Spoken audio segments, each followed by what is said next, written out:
This movie tells a story of a bride-to-be who is invited to her fiancé's bachelor party, but when uncomfortable details of their relationship are exposed, the night takes a feral turn. This is a film that promises much but delivers little, leaving audiences in a state of bewilderment and frustration. Directed by Jack Clark and Jim Weir, this movie attempts to blend horror, psychological thriller, and social commentary, but ends up being an incoherent mess that neither scares nor enlightens. The premise sounds intriguing, but quickly devolves into a series of tedious and overstretched scenes, filled with unlikable characters. The film's attempt to tackle toxic masculinity feels superficial and contrived, with no real exploration or resolution of the theme beyond surface-level shock value. The cast in general seems to struggle with the material. Characters are one-dimensional, their motivations unclear, and their actions often so bizarre or unlikable that it's challenging to invest in their fates.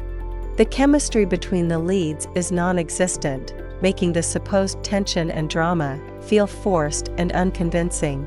The cinematography, more often than not, serves as a backdrop to the film's chaotic and unfocused narrative.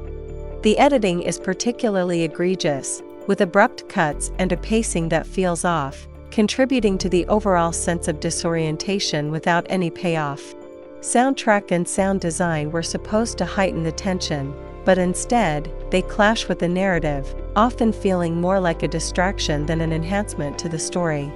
The fever dream sequences, meant to be a visual highlight, come across as indulgent and confusing, adding nothing to the plot or character development.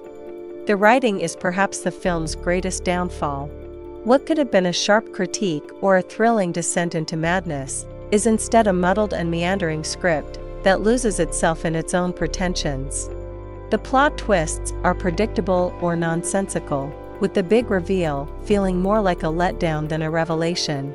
In terms of horror, this movie fails to deliver any genuine scares or suspense.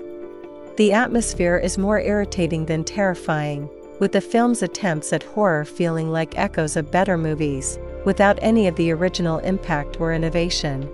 Ultimately, this movie is a disappointing watch that squanders its potential. It's a film that thinks it's saying something profound about masculinity, relationships, and horror, but ends up being a 2-hour exercise in frustration.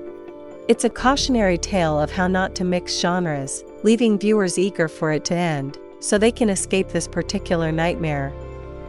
It's not worth to spend time to watch this. We do not recommend this movie at all.